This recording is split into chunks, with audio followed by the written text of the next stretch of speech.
Bueno, ahora está grabando. Bueno, le voy a pedir disculpas, pero esta clase no está quedando grabada. Igual hemos trabajado, ¿no?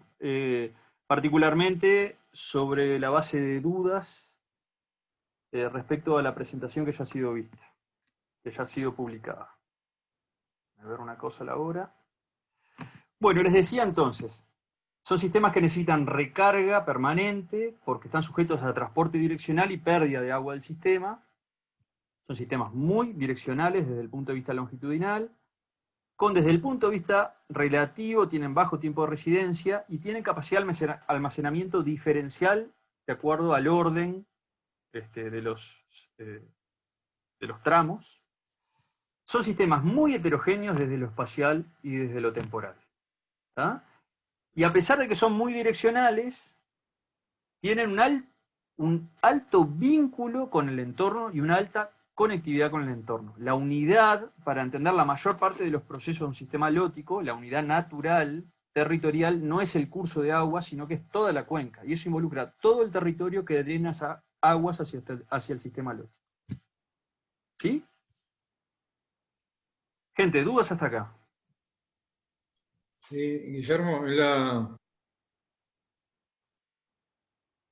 ¿puede tomar en cuenta lo que almacena el suelo o no? No O sea, se te toma en cortó cuenta. el audio y te escuché el principio y el final. Dale de vuelta. No, te preguntaba que con respecto a la capacidad de almacenamiento, ¿se toma en cuenta lo que almacena el suelo? Bueno, Mira, cuando haces un balance hídrico y del flujo de agua, sí.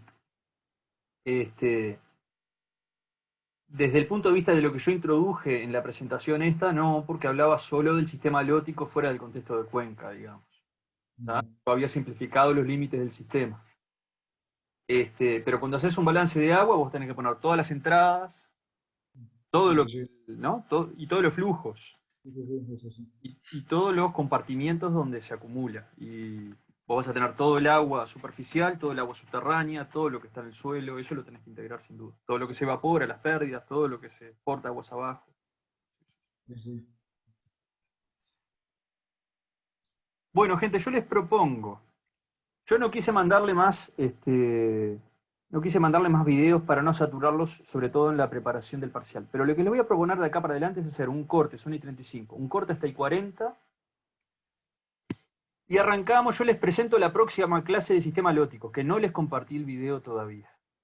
¿Tá? Eso es actores de sistemas lóticos, una clase equivalente a las que les presentó Néstor sobre sistemas lénticos. Vamos a encontrar grandes diferencias en sistemas lóticos. Y por lo menos avanzamos en los que nos quede de hora, así no nos vamos atrasando. ¿Les parece bien? Y si no les parece, vamos a seguir igual. Si no me paran. Gente, y Me 40 parece nos bien. juntamos de Bien, bien, vuelta. está Sí, bien. sí. Gracias, vamos arriba.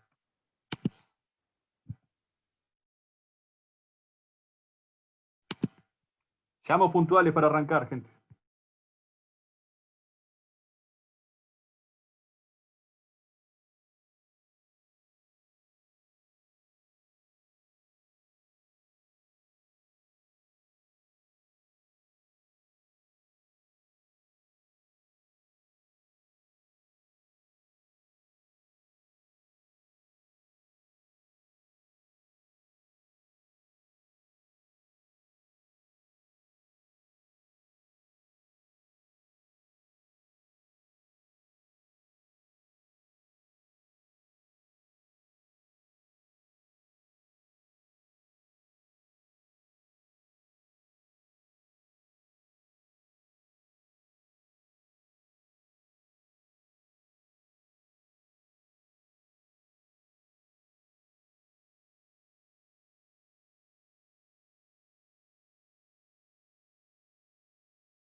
Bueno, muy bien.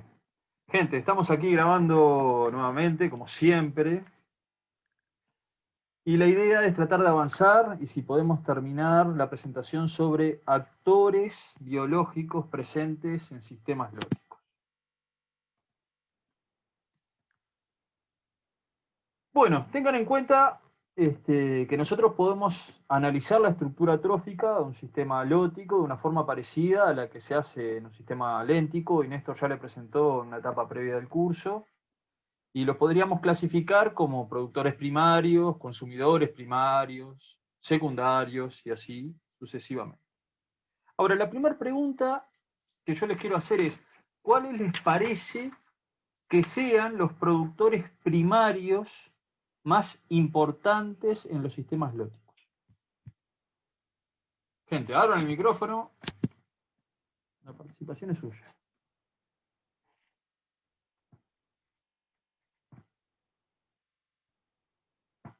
Acá tengo que tener un audio con sonido de grillo. A ver, les voy a hacer otra Primarios, pregunta. ¿no? ¿Eh? Primarios dijiste. Sí, pero para que voy a cambiar la pregunta. ¿Cuáles Dale. son los productores primarios típicos, predominantes de un sistema léntico?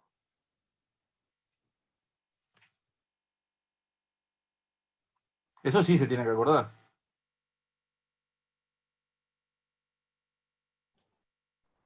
Retrocedo. Generalmente fitoplancton. Fitoplancton. Bien, fitoplancton es un productor primario muy frecuente en sistemas lénticos. ¿Ustedes esperarían encontrar fitoplancton en un sistema lótico? Más bien no. Bien. Creo que no, porque se lleva la corriente, ¿no? Porque no tienen cómo nadar, mantenerse. El plancton es errante y si están sometidos a un flujo permanente direccional van a ser perdidos, lavados del sistema. Totalmente de acuerdo. Entonces, el fitoplancton y el zooplancton en un principio, si están presentes, están presentes. En donde las condiciones sean adecuadas, eso es un tiempo de residencia alto, serán algunas partes del sistema, pero no van a ser los predominantes en el sistema lótico. Ni uno ni los otros. El plancton no. No quiere decir que no puedan estar, pero no van a ser predominantes. ¿Cuáles eran los otros productores primarios que podíamos encontrar en un sistema léntico?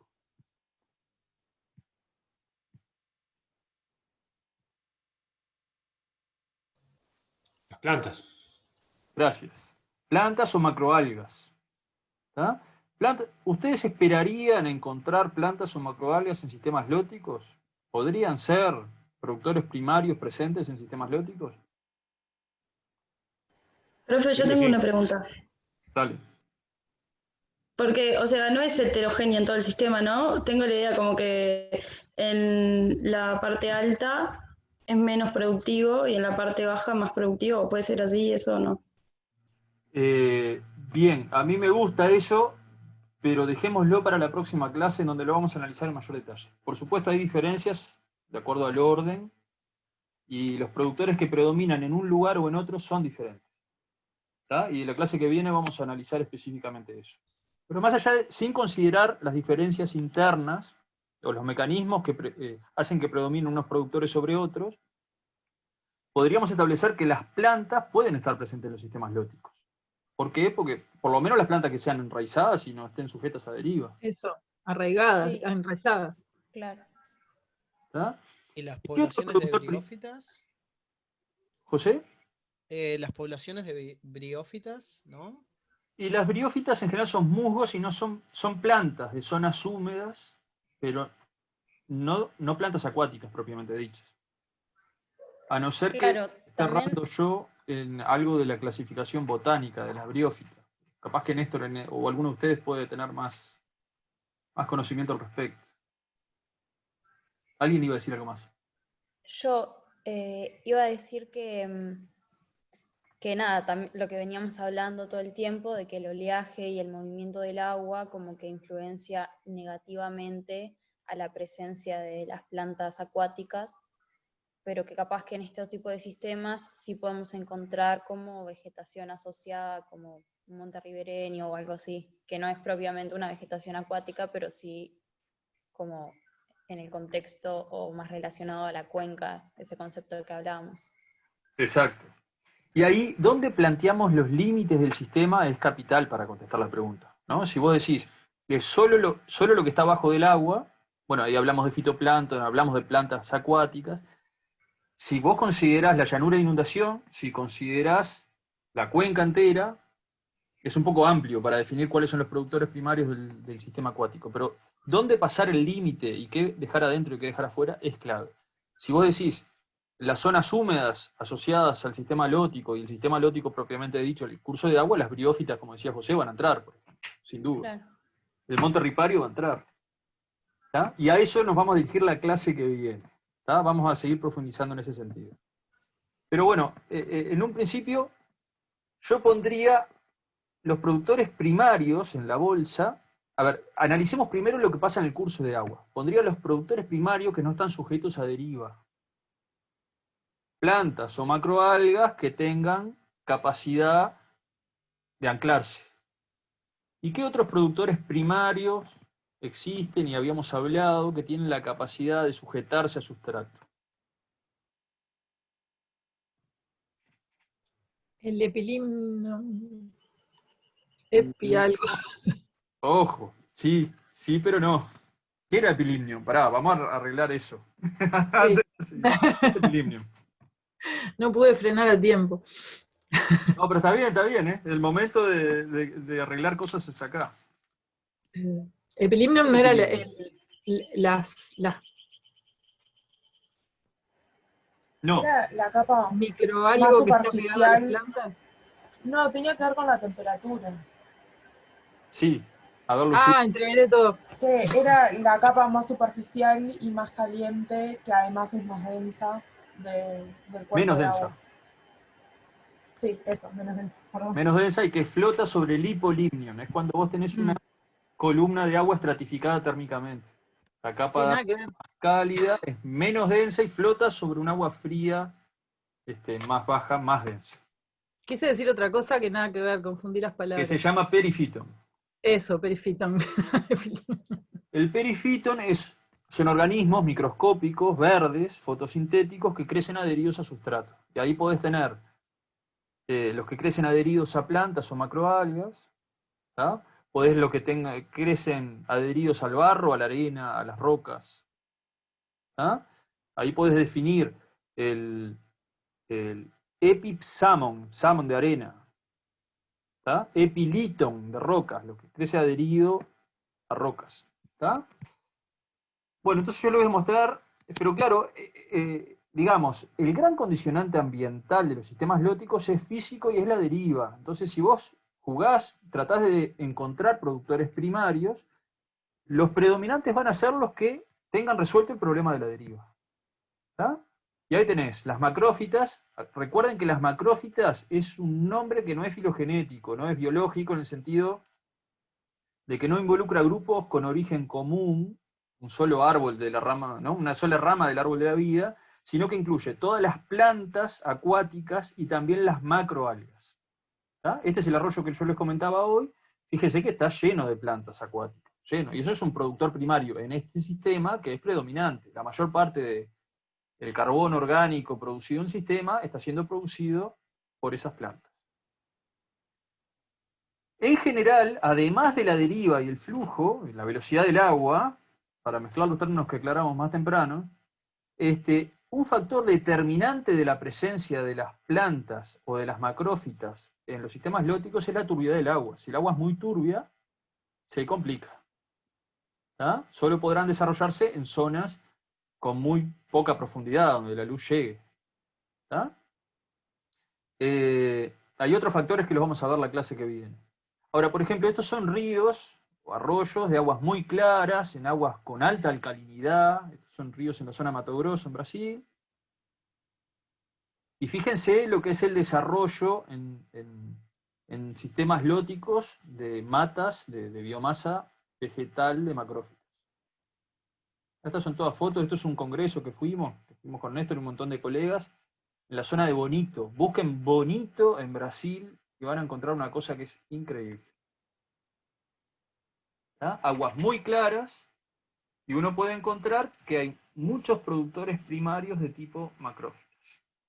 Ahora, En nuestros sistemas lóticos también podemos encontrar esto con otras características. Esto es una pequeña cañada en Río Negro. Fíjense la cantidad de plantas sumergidas que hay. Fíjense la cantidad de plantas sumergidas que hay. Pueden ser sumergidas, pueden ser emergentes. Se pueden desarrollar plantas flotantes, pero en general en los plazos en donde la hidrográfica está planchada. ¿Me explico?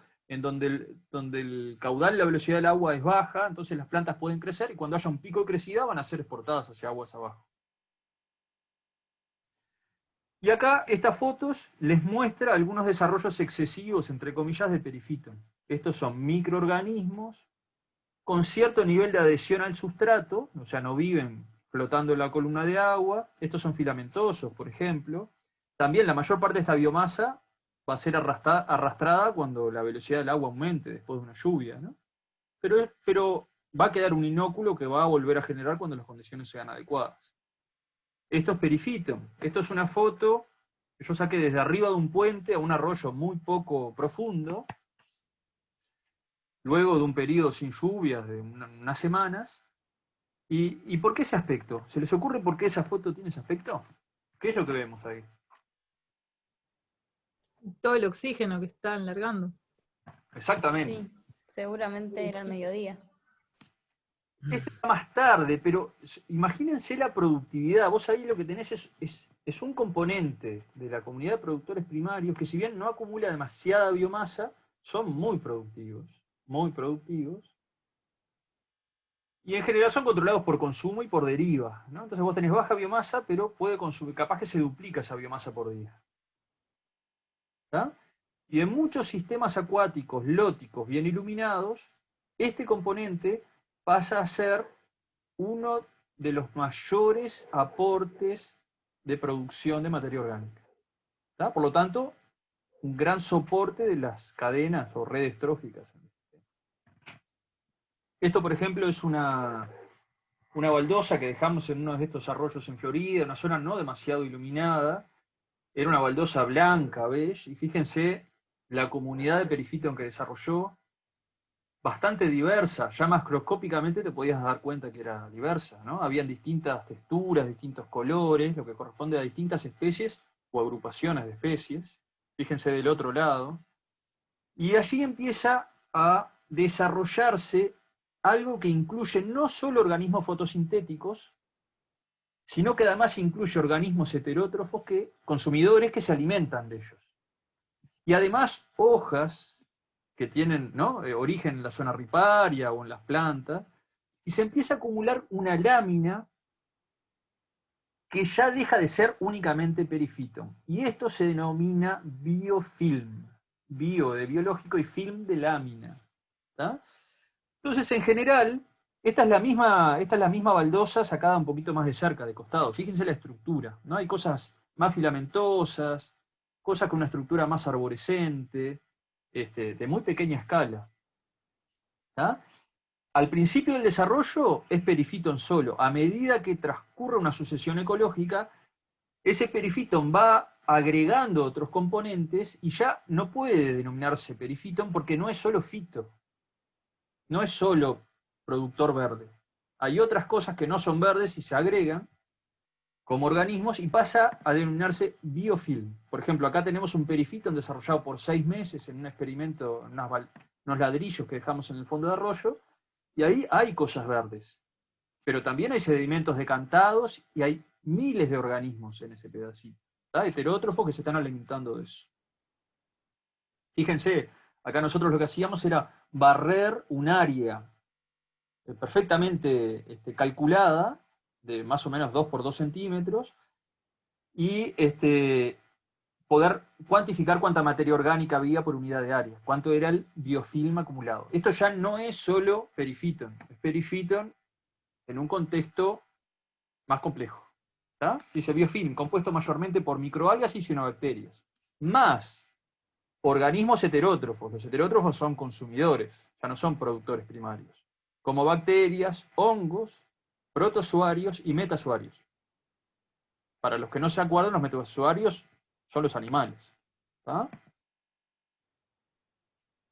Si uno saca una fotografía electrónica de barrido como esto, del biofilm va a encontrar microalga, esto por ejemplo es una diatomea, esto que aparece acá, o esta placa cribada acá también es una parte de una diatomea, pero va a encontrar también cocos, bacterias, ¿tá?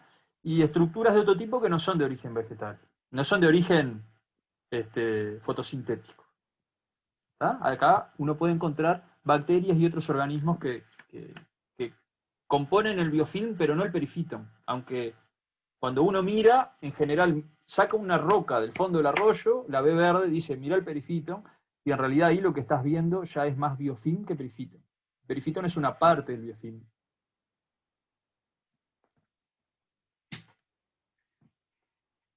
Este componente, en general, es muy productivo. ¿Alguien me va a decir algo? No.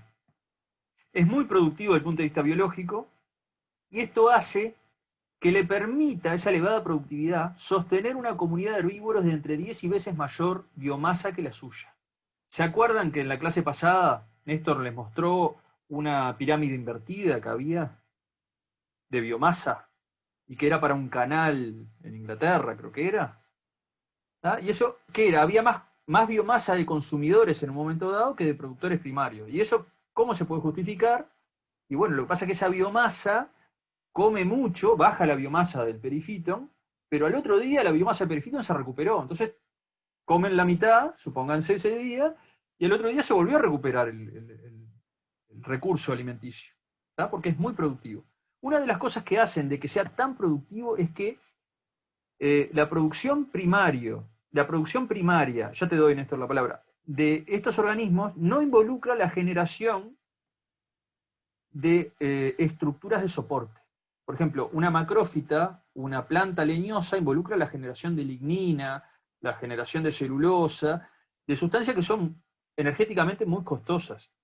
El perifito no precisa ese tipo de sustancias para su soporte, entonces puede producir más cosas que desde el punto de vista nutricional son más aprovechables por el resto de la comunidad. ¿Está? Néstor. No, un detalle complementario, Guille, además de los factores y las características que tiene la comunidad perifítica, es que en ese recuadro que tú estabas haciendo referencia sobre las pirámides en términos de abundancia, biomasa o energía, cuando estamos hablando de un río o un arroyo, todo se lleva a una estimación en un área determinada. Entonces, esa biomasa de productores primarios, consumidores, predadores de los herbívoros, etcétera, son las que se encuentran en un área determinada, en una sección de un curso de agua. Pero eso, del punto de vista de un sistema abierto como un río y un arroyo, nos indica una parte de la entrada de energía. La otra entrada de energía viene por la deriva, por lo que estuvimos hablando en el primer tramo de la clase. Entonces, no es sorprendente que en un río o un arroyo ustedes encuentren una base de biomasa e incluso una base en términos de energía que es menor que los niveles que están por arriba, porque no depende exclusivamente de la producción primaria en el área que es evaluada, ¿se entiende? Hay un subsidio que viene de afuera que no tiene un parangón con los otros ecosistemas que incluye ese diagrama, ¿no? Dale, gracias Néstor por el aporte. En la clase que viene vamos a profundizar en el concepto este que... Una consulta, Guille. Esto que tú dices de los biofilm que son mayor consumidores de energía, ¿tiene que ver con que son grandes, son los principales componedores o por qué?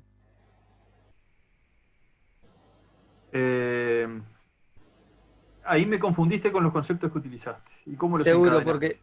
¿Te animás a...? Porque yo tengo entendido, para descomponer un hongo, por ejemplo, para descomponer una materia, algo de materia orgánica, necesita mucha energía para descomponer esa materia orgánica o sea, descomponerla y dejarla disponible para cualquier otro ser vivo. Y tú dijiste recién que eran grandes consumidores de energía y me quedó esa duda de si eran grandes consumidores.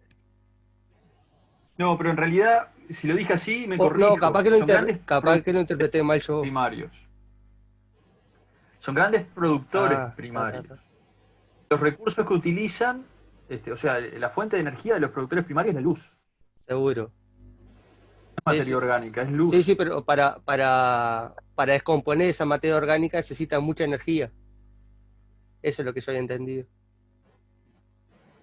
Los hongos sí, pero para que sean termodinámicamente viables, les tiene que rendir más energía lo que cosechan que lo que gastan en la cosecha. ¿Me explico? Ya sea un hongo o cualquier organismo. Si les es más costoso, el proceso de comer que lo que recuperan de la energía, quiere decir que ese alimento que están utilizando no tiene el contenido energético necesario y los organismos no van a ser viables.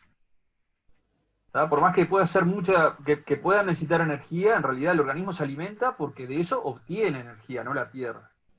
¿Tá? Pero en este caso, si yo lo dije, me corrijo, no me refería a consumidores de energía, sino de productores de materia orgánica. La energía que utilizan es la luz, los recursos que utilizan, además de la luz, es el agua y los nutrientes, particularmente el nitrógeno y el fósforo son los macronutrientes limitantes, pero hay otra serie muy larga, ¿no?, que necesitan en menor cantidad. ¿Ah? Esta foto, por ejemplo, es de un experimento en donde, esto también lo dejamos un tiempo en un arroyo, dentro de la maceta habían soluciones con distintos niveles de nutrientes, se dejaron un tiempo y fíjense cómo el perifitón empieza a desarrollarse en la superficie de la maceta, y ahí pueden ver un pequeño organismo verde que es un consumidor. ¿Ah? Es un consumidor omnívoro, es un anfípodo. Apareció cuando fuimos, los que fueron allá a Laguna del Diario, en algunas muestras de agua ahí costera que tomamos, en los baldes se veían los anfípodos nadar muy rápido. Bueno, sigamos.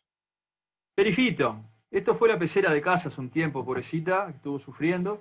Fíjense en la superficie del vidrio cómo se generan parches. Hay una heterogeneidad a microescala muy grande, hay distintos colores. Y bueno, muchas veces esta biomasa producida por unidad de tiempo responde a la cantidad de recursos, al balance entre la cantidad de recursos y la cantidad de control por consumo. Como, ¿se acuerdan que hablábamos para los lagos, ¿no? El bottom-up y el top-down, ¿no? El control ascendente y descendente, recursos y consumo. Ahora, hay veces que la disponibilidad de recursos es tan grande que el consumo no es suficiente para controlar la biomasa de perifitón, y es así que muchos sistemas lóticos desarrollan biomasas de perifitón muy grandes cuando están sometidos a procesos de eutrofización. Muchos nutrientes, y eso da para que se genere una gran biomasa, y es así que en algunos lugares, por ejemplo en Nueva Zelanda, se utiliza la biomasa de perifitón de un sistema lótico como un indicador del nivel de impacto por nutrientes que tiene el sistema. A los que les interese, este manual es muy bueno, y bueno, han establecido, ya no es que clasifiquen el estado trófico del sistema por el nivel de fósforo o de nitrógeno, sino que lo clasifican por la biomasa, por unidad de área de perifitón. ¿Se acuerdan que hablábamos de indicadores de estado trófico que tomaban la clorofila en suspensión para los lagos? Del fitoplancton. Bueno, acá es equivalente, pero en vez de ser clorofila por unidad de volumen, concentración en el agua de fitoplancton, están hablando de clorofila por unidad de área del perifito. ¿Qué tan productivo es el sistema? Guillermo, una preguntita. Tengo una confusión terminológica importante, como ya habrán visto. El perifitón. Entonces, yo pensaba que era fitoplancton que vive en la periferia de las plantas, sumergidas o acuáticas. Puede estar en cualquier sustrato. Perifitón es... Mirá, son productores primarios microscópicos. Quiere decir que sean fitoplancton, porque fito son, plancton no son. Puede ser que vos tengas organismos fitoplanctónicos que precipiten y se integran en la comunidad perifítica, pero tenés un montón de especies de productores primarios microscópicos que son propios de vivir adheridos a sustratos. Pero a sustratos en general, no a plantas. Y ahí depende, hay algunos que tienen predilección por sustratos con... No es solo a plantas, pero Tenés algunos que viven en sustratos duros mayoritariamente, y otros en sustratos blandos, y otros en plantas, y hay una diversidad muy grande de estos organismos. Nosotros en realidad lo que hacemos en general es muy difícil de estudiar, porque además la matriz en donde están es muy contaminada por cosas que no te interesan. Entonces estudiarla, contarla, saber quién está, es muy complicado. En general lo que se hace es estudiar solo las diatomeas. ¿Por qué? Porque se le pone un ácido muy fuerte a la muestra, se degrada toda la materia orgánica, todos los organismos, y solo te quedan los frústulos de sílice de las diatomeas. ¿Verdad? Es como la composición de la arena, digamos, un silicato, y resiste la acción del ácido. Entonces vos después estudiás cuáles eran las diatomeas que estaban presentes.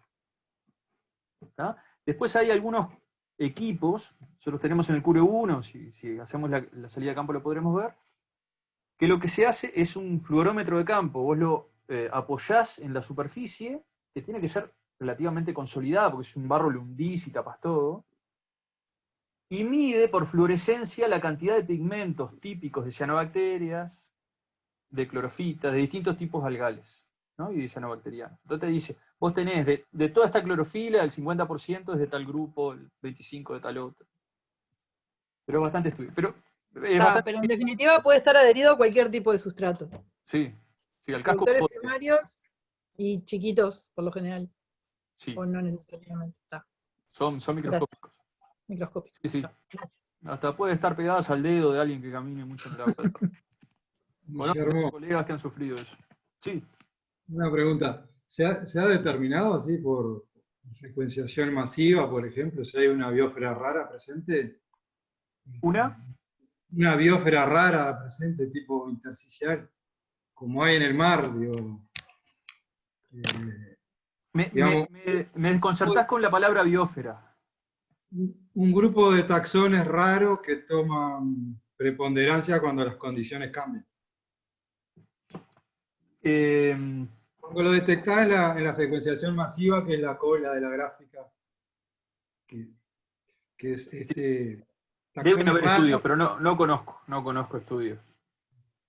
Sí hay respuestas de la composición de los grupos, o sea, eso conozco muchos estudios, hay respuestas de la composición de los grupos en función de las condiciones ambientales, sí.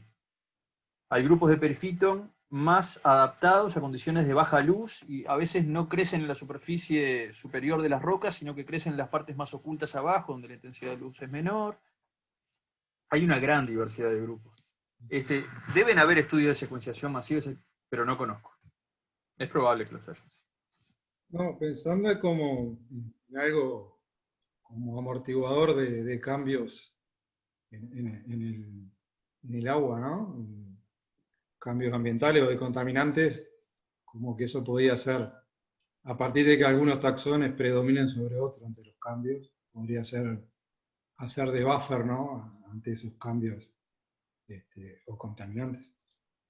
Sí, mira, en la próxima clase vamos a ver la interacción entre el agua y sedimentos y el rol que tiene esta comunidad asociada a sedimentos en los sistemas bióticos, que es muy relevante. Pero no sé si hay estudios a nivel de detalle que vos planteás. ¿Ah? Bueno, gente, tratando de redondear la parte de productores primarios. Cosas que tengan alguna estrategia para resistir la deriva.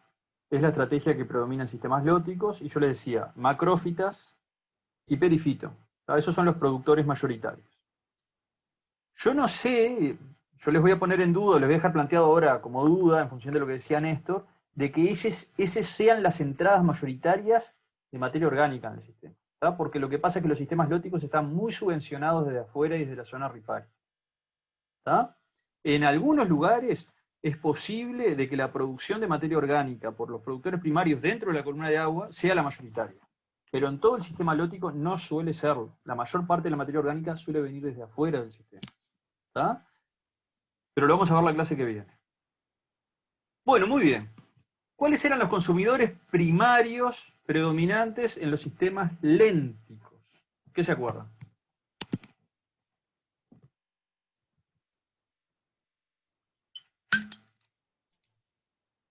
Los grandes herbívoros. Los grandes herbívoros, elefantes. No, Daphnia. Los pequeños herbívoros. Los pequeños grandes herbívoros. Bien.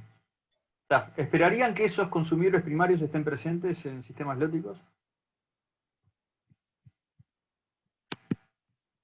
No. Vika, ¿no? Abigail, Luna, Jazmín, Florencia, Dolores, Elena. Por favor, si pueden, prendan cámara y traten de participar, gente. Perdí la presentación. Bueno, ¿y cuáles podrían ser los consumidores primarios? Gracias, Luna. ¿Cuáles podrían ser los consumidores primarios predominantes de los sistemas lóticos? Gracias, gente.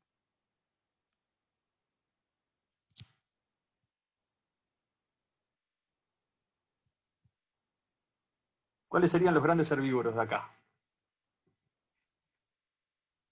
María Eugenia aprovechó y apagó la cámara.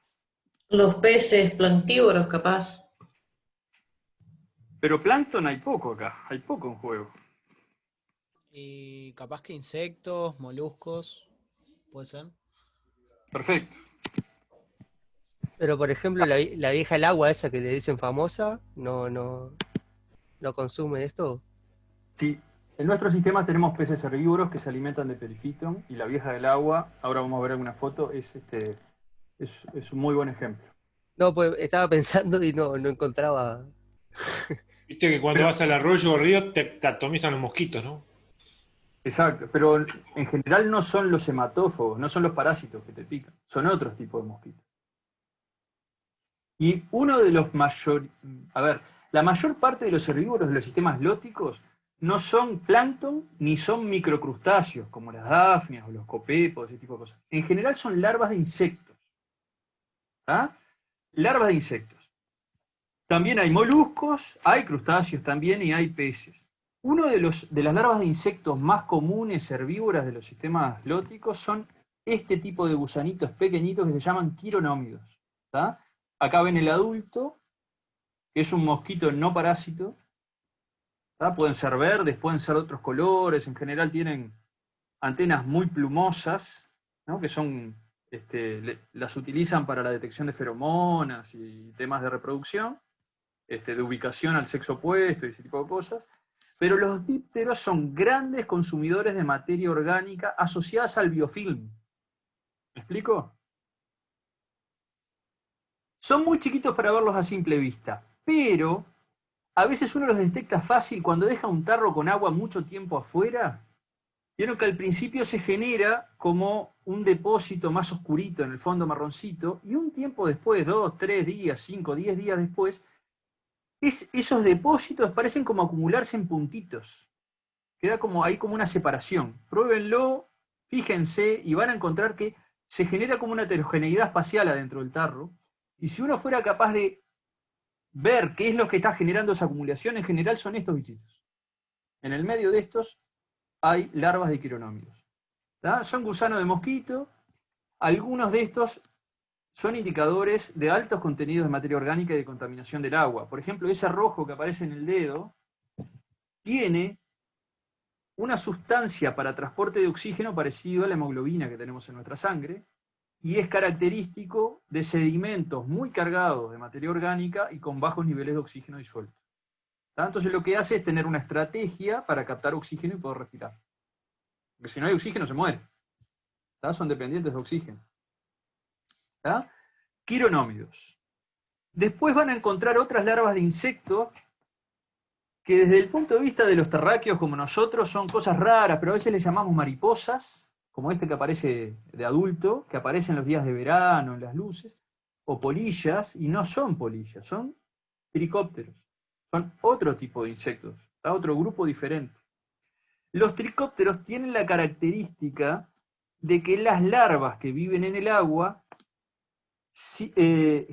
cosen con seda casas utilizando ya sea palitos, hojas, granos de arena o lo que tengan a mano.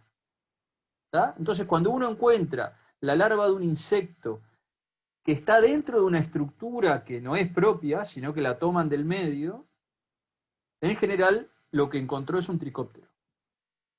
¿Tá? Son tan perfectas las estructuras que generan estos bichitos que hay orfebres que lo que hacen es ponerlos con polvo de oro para que tejan joyas de polvo de oro. Con pequeños pedacitos de oro y las venden. Esos son los que consumen el Ventos, ¿verdad? Estos son parte del Ventos. ¿Qué significaba Ventos?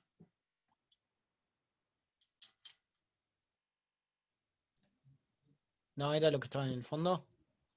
Exacto, y estos están en el fondo. Estos son los que consumen, son herbívoros que consumen el perifitón o el biofilm, en realidad. Tanto el perifitón como estos organismos son bentónicos, porque viven en el fondo. ¿Está claro tu consulta ahí? Sí. ¿Tá? Porque el bentos, vos podrías decir, estos son bentófagos. Se alimenta sí, pero no de todo el bentos indiscriminadamente. Se alimentan, en general, de perifitón o de materia orgánica que está en el fondo. ¿Tá? Bueno, les nombraba quironómidos, que son mosquitos, tricópteros, y los efemerópteros, las efímeras, también pueden aparecer en las luces, los días de verano. Las efímeras se llaman así porque en general los adultos eclosionan, viven muy poquitas horas o poquitos días y mueren.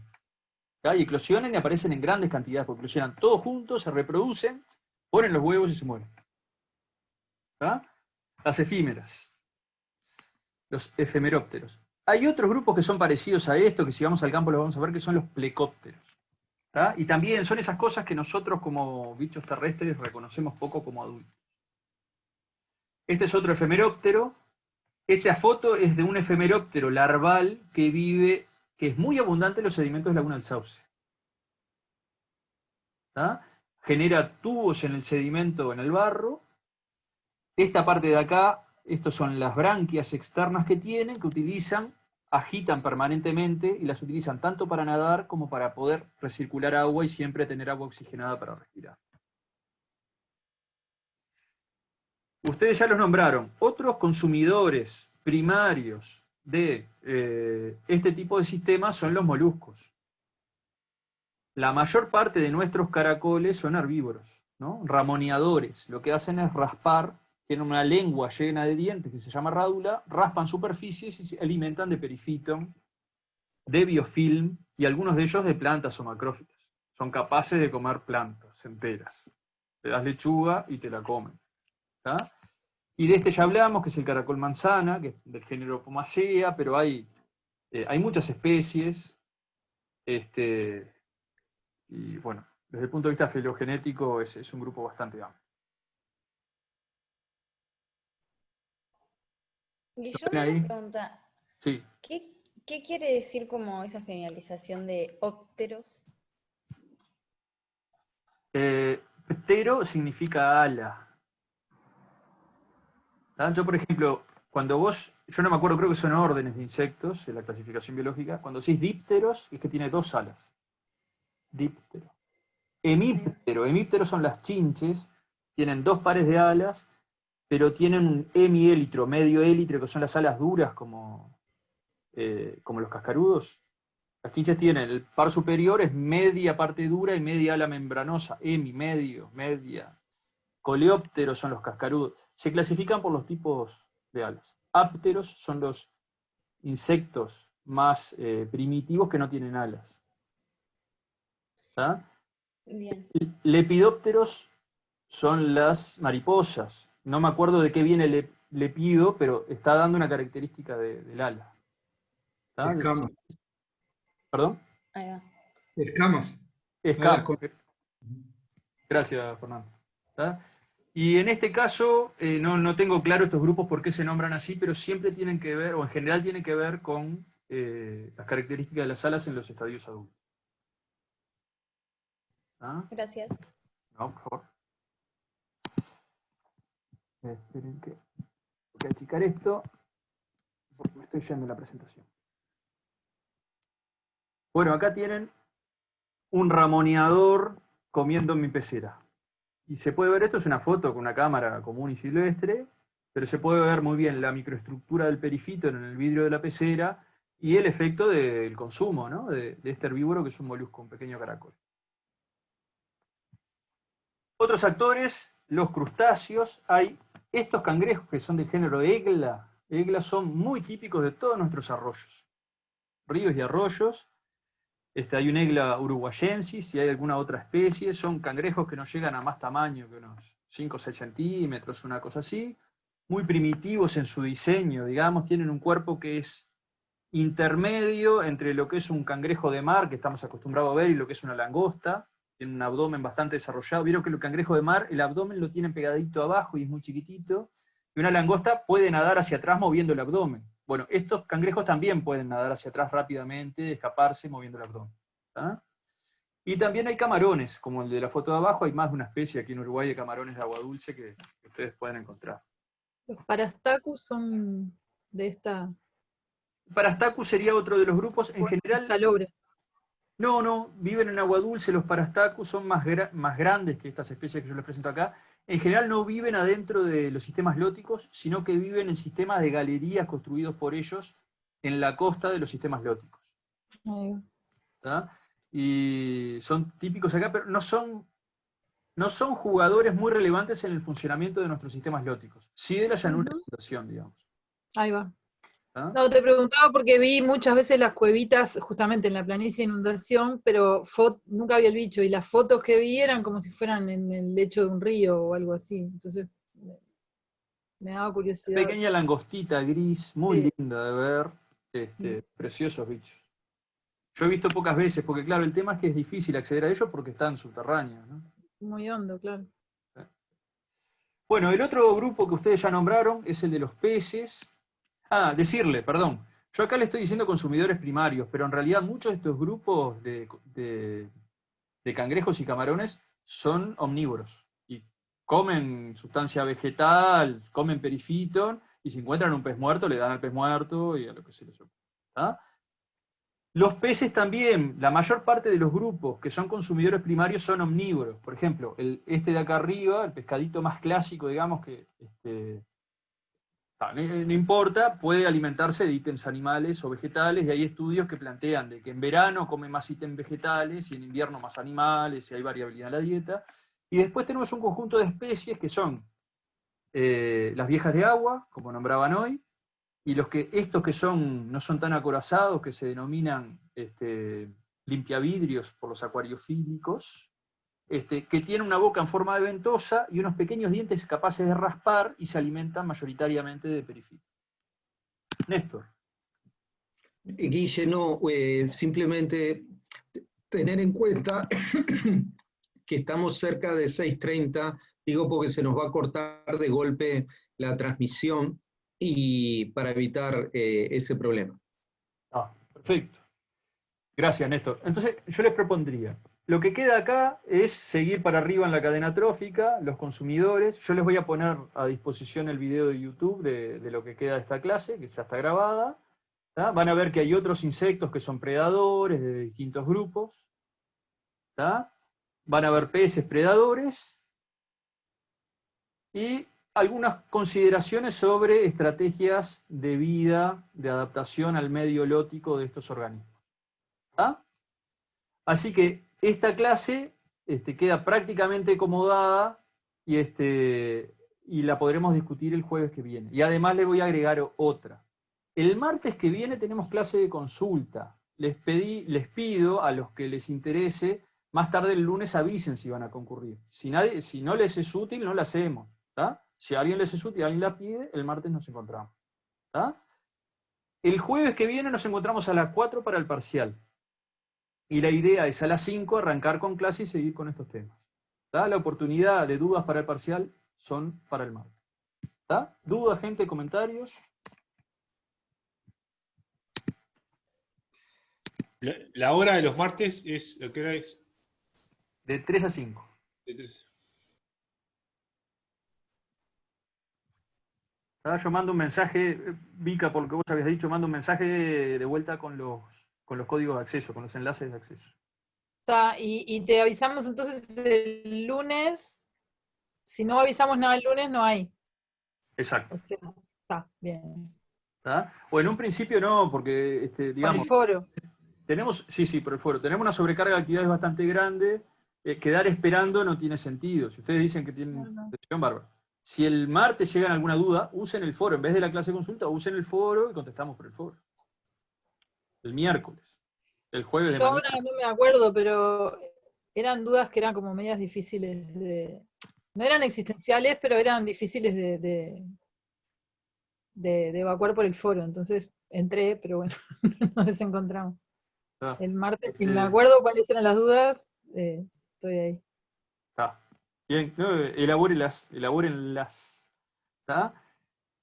Bueno, gente, gracias. Yo con Néstor hemos estado tratando de seguir bastante personalizadamente el tema de la participación de todos ustedes. Yo creo que hay un buen nivel de participación, pero a medida que pasa el curso, hay varios de ustedes que tienen un rol más pasivo durante los cursos, y yo les quiero invitar a que tomen un rol más activo en este tipo de intercambios y participen más. ¿Ah?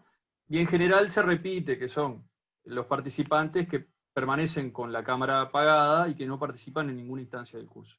Yo les pido, sobre todo a ese subgrupo, que trate de tomar un rol diferente en el curso para adelante, ¿no? A todos nos cuesta, o nos gusta más o menos intervenir. Les pido a la gente que está interviniendo menos que haga un esfuerzo por intervenir más. ¿Tá? Si no, los vamos a empezar a perseguir de vuelta de a uno con nombre y apellido. ¿Tá?